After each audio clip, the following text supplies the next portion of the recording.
Hello everyone, मेरा नाम है बी ज्योति सिंह और आज हम लोग पढ़ने जा रहे हैं आरोह बुक का नेक्स्ट पोएम कविता के बहाने, जिसको कि लिखा है कुंवर नारायण ने।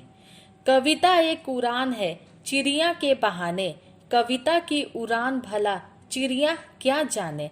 बाहर भीतर इस घर उस घर, कविता के पंख लगा उड़ने के माने, चिड़िया क्या जाने। कविता एक खिलना है फूलों के बहाने, कविता का खिलना भला फूल क्या जाने। बाहर भीतर इस घर उस घर, बिना मुरझाए महकने के माने, फूल क्या जाने। कविता एक खेल है बच्चों के बहाने, बाहर भीतर यह घर वो घर, सब घर एक कर देने के माने, बच्चे ही जाने।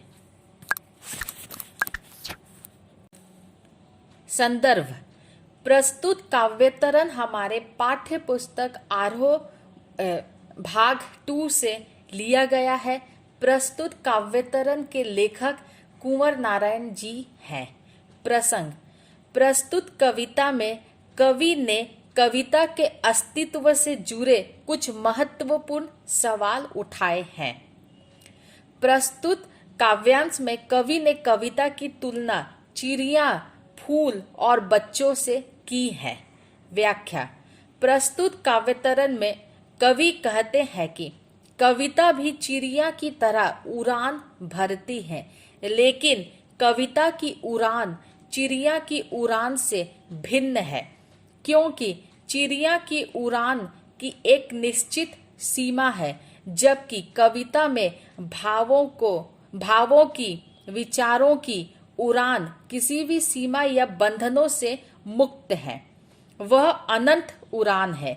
इसी कारण कवि आगे कहते हैं कि बाहर भीतर सब घरों में कविता के भाव रूपी पंख लगाकर उड़ने का अर्थ चिड़िया भी नहीं जाने और समझ सके। वास्तव में कविता में कवि की असीम कल्पना के पंख लगे होते हैं, अतः कविता के पंखों की समता चिड़िया के पंख नहीं कर सकते। कवि कहते हैं कि कविता का खिलना भी फूलों के खिलने के समान ही है।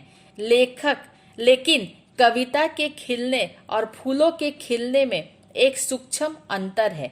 वह यह कि फूल के खिलने के बाद उसके जीवन और तत्पश्चात मुरझाकर समाप्त हो जाने के एक निश्चित अवधि एवं नियति होती है। फूलों की जीवनावधि सीमित होने के कारण वे निश्चित समय तक ही अपनी सुगंध फैला सकते हैं, जबकि कविता एक बार विकसित होकर जीवन पाकर अमर और अमिट हो जाती है। वह कभी नष्ट नहीं होती और समय के साथ साथ व्यापक अर्थ ग्रहण करके अमर व अमिट हो जाती है। कवि कहते हैं कि कविता बच्चों के खेल के तरह है।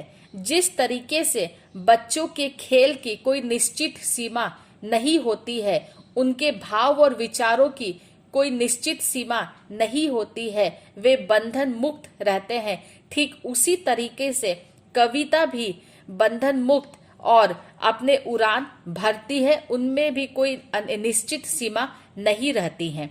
जिस तरीके से बच्चे बिना रोक टोक के बाहर भीतर खेलते हैं, उन्हें कोई अटका नहीं सकते हैं और वो अपने खेलने से सब घर को एक कर देते, ठीक उसी तरीका से कवि के जो कविता है वे भी अपने भावों से सबको एक कर देते हैं। Thank you. Please visit my link. Do like, share and subscribe. Thank you.